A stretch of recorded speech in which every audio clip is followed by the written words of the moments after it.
Voy a hablar de un científico que ha sido prácticamente borrado de la historia de las ciencias biológicas injustamente, pero lo vamos a rescatar hoy porque es muy importante.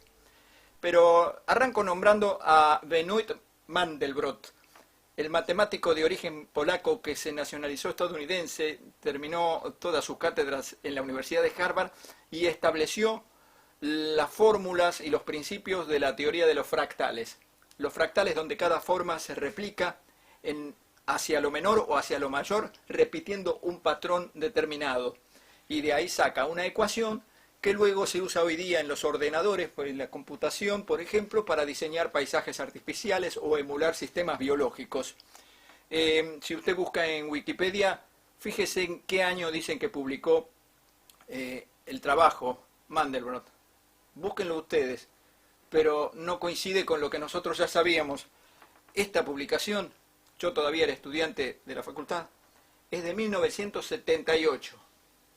En 1978 ya Mandelbrot publicó en Scientific American y ya se conocía en el ámbito académico sus trabajos. En cambio en Wikipedia aparecen unos años posteriores, no hace ninguna referencia a esto. Por eso les digo que uno no toca de oído. La gente que conoce nuestros contenidos saben de que investigamos incansablemente y hablamos de lo que conocemos, de lo que tocamos y palpamos y estudiamos toda la vida. Aquí incluso tiene aplicaciones para la música, maravilloso. Por supuesto que no escapa que Mozart sabía usar muy bien los fractales en música, pero alguien que lo supo usar en la biología es el doctor Jin-King Zhang, o había sido, pero nosotros los vamos a rescatar y escuchen esta interesante historia. En el año 1980 la Universidad de Shandong crea el Instituto de Biología Exiguo, Embryo Contains Informal Whole Organism, creado por el doctor Jin-King Zhang, que significa esta sigla que el embrión contiene la información total de cada organismo en los seres vivos. Hizo numerosas publicaciones y se creó también el Instituto de Biología Holográfica. Aquí libros que se estaban publicando en aquel entonces. La cátedra tenía muchísimo éxito y se basaba en unas observaciones perspicaces que venía haciendo desde los años 70 el doctor Jin-King Zhang, quien había nacido en 1947. Observando, como todos los que saben leer, el libro de la naturaleza, hizo unas interesantes interpretaciones que, a pesar de haber diversidad entre seres vivos, mamíferos, plantas y microorganismos, el origen de la replicación celular es muy similar y siempre tiende a dar un paso más adelante en la especialización, pero sigue cada célula manteniendo la información total del embrión original. Esto explica también el tema de por qué se forman los tumores. Observó cuidadosamente el desarrollo de las plantas, el cultivo, la biología, aplicándose todos sus estudios, incluso con beneficio, en la agricultura. Pero veamos cómo influye en el tema de la medicina tradicional china y la acupuntura. Bueno, aquí se muestran experimentos donde se escinde una célula, un pequeño embrión, se separa y con una micropipeta se implantan en ratones y se obtuvo lo que se llama la clonación, donde salen individuos exactamente iguales a los antecesores. Esto dio lugar a lo de la oveja Dolly, por ejemplo. Observó Jin-King Zhang que la forma de las hojas de muchas plantas representan el contorno global que tendrá la planta totalmente desarrollada. Fíjense el pino, por ejemplo, cada ramita son pequeños pinos, pequeñas formas de la planta adulta. La lombriz, por ejemplo, son segmentos que cada uno tiene su autonomía particular, su propio sistema digestivo y su ganglio cerebroide, de tal manera que todos sabemos que si escindimos una lombriz en dos, podrán desarrollarse como dos individuos totalmente independientes y sobrevivir así. Observando las franjas de la cebra, por ejemplo, se dio cuenta que en las distintas partes del animal segmentadas del torso y las extremidades y aún las partes en que divide la extremidad, se repetía el mismo número de franjas, 11 franjas. Se tomaba el trabajo de enumerarlas, Las manchas de la jirafa también daban un patrón similar y las del tigre también. Se repiten. Luego llevó esta conjetura al ser humano. ¿Se repetirá entonces ese mismo patrón en las partes de nuestro cuerpo?, se preguntó, y formuló entonces este estudio y descubrió que sí, que en efecto había una relación. Algo que se venía estudiando hace mucho es la representación del feto humano en la silueta de la oreja, y esto había dado lugar a la auriculopuntura que desarrolló Paul Noyer en 1957, el francés de Lyon. Determinó que las partes del cuerpo están representadas en otra zona mucho menor, en este caso la oreja. Pero Jenkins Yang fue más lejos y dijo que está representado en todas las partes. Aquí, por ejemplo, el segmento del húmero, del brazo, y la representación del embrión. Dice, si lo seccionamos al medio, la notocorda, lo vamos a ver ahora en este esquema, la notocorda queda hacia la izquierda de la pantalla y en el húmero, la parte posterior, claro, también va a la izquierda. ¿Cómo se replica el mismo patrón de ubicación celular de las partes principales? Esto entonces debe corresponderse a todas las otras partes del cuerpo, el muslo, la pantorrilla, en la cabeza misma. Luego da lugar a los microsistemas en acupuntura, ustedes saben, la reflexología, el pie y todo eso. Pero en las plantas nos da la mayor cantidad de señas para facilitar el estudio. Fíjense si no, este sencillo cactus cómo va replicándose en forma fractal. Destaquemos que el doctor Jenkins Yang hizo estos estudios y publicaciones en 1973, mucho antes de que Mandelbrot formulara todo su trabajo de la teoría fractal en matemáticas. Pero Jenkins Yang leía simplemente el libro de la naturaleza y no de la abstracción numérica.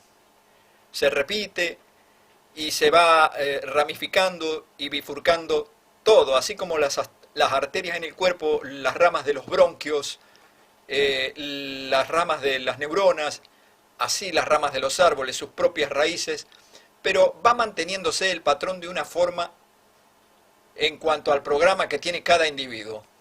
Cada rama de un pino es un pino en miniatura. Cada pino en miniatura tiene a su vez otro hasta llegar al nivel más inferior. Se caracterizan al menos 6 niveles de diferenciación celular. Ahí está la clave. Una diferenciación que viene ocurriendo, la especialización de la célula. Todas son embriones hasta que hay inductores que deciden en qué se tiene que especializar. Si va a ser una hoja, una flor, una raíz, una arteria, una célula de la piel o de hueso. Pero siempre mantiene la información total del organismo. ECIWO. Embryo contains information of whole organism. Podemos decirlo más sencillo, unidad de información embrionaria, para entenderlo mejor. Y con estos dibujos didácticos daba su cátedra durante varios años en la Universidad de Shandong a los estudiantes que se iniciaban sobre todo para el estudio de la agronomía y otros en cambio lo iban a aplicar en acupuntura con este microsistema. Fíjense qué didáctico y un dibujo digno de un programa infantil. Sin embargo, ¿quién duda que es la mejor manera de entender ciertas cosas? Fíjense, por ejemplo, en la pantorrilla, la cabeza cerca de la rodilla, en la pantorrilla, sucede con el punto del estómago 36, que en acupuntura es importante para todas las afecciones de la cabeza. Un punto que está en la pantorrilla, adelante, en la pierna, cerca de la tibia y el peroné. Siempre estudiando con la materia más fácil de conseguir, que son las plantas. Además, maravillosas. Y la variedad que nos está mostrando. Esos pequeños universos que nos rodean todos los días y que mucha gente los ignora o no los aprecia como debiera, a tal punto que ocurren hasta incendios forestales intencionales. Este es el esquema del doctor Jenkins Yang, que había sido patentado en aquel entonces. El doctor tuvo mucho prestigio en aquellos tiempos, daba conferencias en todo el mundo, viajó por Alemania, por Francia, llevando, por supuesto, la base de la medicina tradicional china, pero la nueva teoría de la unidad de información embrionaria y su aplicación. Llegó incluso a diseñar un aparato detector de los puntos con su sistema. Ahora lo vamos a ver. Pero fue boicoteado, de a poco fue convirtiéndose en una figura que molestaba a la industria farmacéutica, el doctor Jin Qingshan. La Universidad de Shandong tenía aumento de la matrícula, se querían anotar todos allí, viajaban incluso estudiantes europeos allí. Aquí están algunos de los documentos del Instituto de Biología de Shandong, manuscritos del doctor Jin Qingshan, y ahí uno de los tantos libros que publicó. Tenemos la traducción de muchos de ellos, afortunadamente guardamos y atesoramos porque somos incansables investigadores. Allí estaba en su despacho, estudiando hasta altas horas de la noche, viendo cómo perfeccionar su esquema para aplicarlo luego en la técnica moderna y avanzada. Fíjense, descubrió que el segundo metacarpiano de la mano es el hueso más versátil para diagnosticar. Lo dividió en 5 segmentos principales, donde el más distal representa la cabeza y el proximal el pie. El del medio estaría a la altura del estómago y así sucesivamente. El segundo el corazón y ahí vemos la zona pelviana. Sostenía que si se presiona alguno de esos puntos, el que señalase una particular molestia es el que determina qué puntos hay que estimular para restablecer el equilibrio yin-yang en alguna patología. Es similar a lo que conocen en auriculopuntura.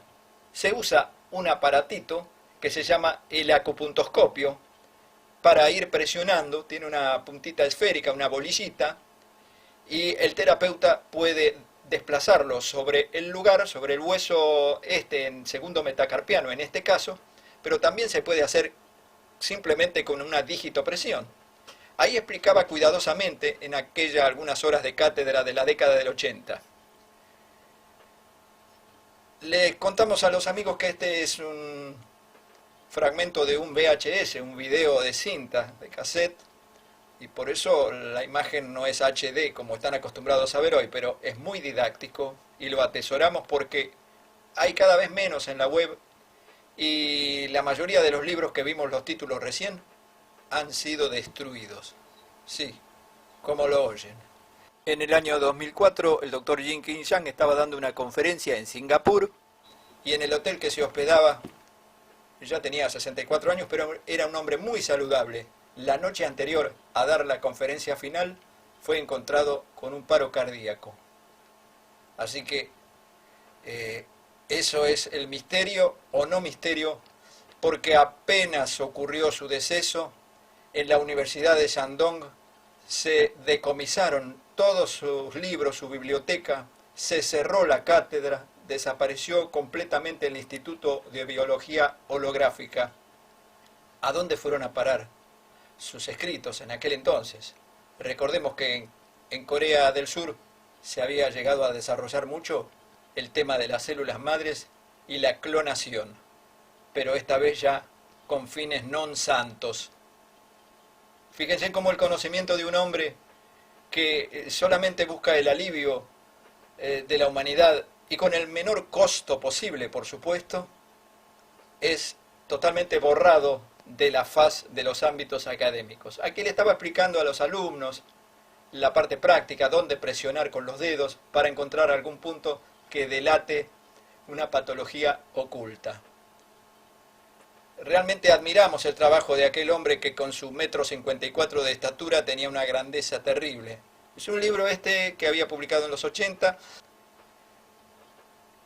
Ahí lo vemos en otra imagen de archivo, que se le escapó a alguno de la Universidad de Shandong y lo tenemos acá, nosotros en San Justo. Hay que saber guardar algunas cosas, amigos. Aquí está, aplicaciones en medicina y agronomía, progresos en biología y medicina.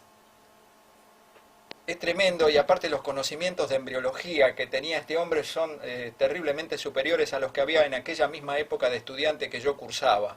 Aquí está su dibujo, la formación del corazón, la propagación vegetativa de plantas. Realmente se fijaba mucho en la parte botánica para establecer su trabajo y trasladarlo a otros seres vivos, comprobando que sí se cumple una ley fundamental de que existe una unidad de información embrionaria, y esto explica, por ejemplo, los casos de cáncer, donde la mayoría de células tumorales son células embrionarias. Hay como una regresión, la célula vuelve para atrás y se convierte en una célula sin especialización. Fallan los agentes inductores que determinan que esa célula va a tener que ser o de hueso, de músculo, o de piel, y se convierte en una parásita del mismo individuo. Aquí está la clonación que habían hecho en Shandong, unas cabras. Fíjense que hasta copiaban sus mismos movimientos, vivían todo el día juntas las cabras y habían sido obtenidas por el método de escisión y partenogénesis, o sea, sin fecundación convencional. Esto da lugar a que también en la naturaleza ocurran fenómenos como el de los gemelos uniovulares, o en este caso, cuatrillizos. Una feliz familia de Filipinas con su clonación natural. Está explicado todo con el sistema de Yin, Qing, Yang. Y cuando hay aberraciones, cuando falla la escisión celular en una etapa embrionaria, pueden ocurrir terribles defectos como esto, siameses, por ejemplo. Ocurre también en forma natural, pero por supuesto que hoy los agentes ambientales están pudiendo precipitar muchas patologías extrañas que se pueden arrastrar a lo largo de la vida. Cada una de las partes del cuerpo entonces va reflejando por distintos segmentos aquel embrión primigenio del cual provenimos. Aquí lo vemos siempre, lo vemos entusiasmado y muy didáctico en su posición de maestro, a Yin Qing Yang, tocándose ahí el segundo metacarpiano que incansablemente repetía a sus alumnos. Pero vamos a ver el tema del electroencefalograph. Ahí hay una conferencia en 1980 donde empezaba a presentar sus trabajos por primera vez, todavía no eran muy conocidos, pero ya empezaron a inquietar a algunos intrusos de la industria farmacéutica que fueron a espiar esas conferencias. Aquí estaba dando sus demostraciones con slides, diapositivas, explicando su método. Aquí está el diploma que recibió primer premio en el Salón Internacional de Invención de París, 1989. Y allí está su aparato, probándolo con una paciente que apoya su hueso, el segundo metacarpiano, en el lector, el escáner de la máquina, y este es el gráfico que mostraba en pantalla. Ahí está el resumen, y donde hay espigas más extendidas, hasta el medio de la hojita de líneas verticales, es la parte donde puede tener una patología. Y esto es actual, amigos, de un instituto de Dinamarca. Lo están usando en Dinamarca, al encefalograph. Esto es actual. Hay el profesor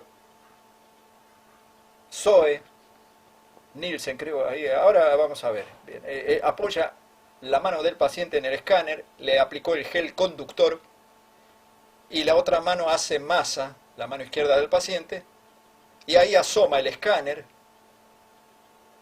y de inmediato hará un gráfico de las zonas de impedancia más baja, o sea, zonas de baja resistencia de la piel en los distintos segmentos, distinta parte de las 5 fracciones en que está dividido. Y ahí está el profesor Ron Zoet, ahí está, del Instituto Nielsen, explicando los resultados de esta siguiente lectura, y vemos que a la altura de la tiroides la línea de espigas se dirige mucho más al medio de la hoja de líneas verticales, por lo tanto este paciente hay que tratarlo de temas hormonales. Bien, cerramos este informe en la esperanza de que algunos comentarios bajo este video sirvan como homenaje a una figura que solo se dedicó a disminuir los males que afectan a la humanidad doliente.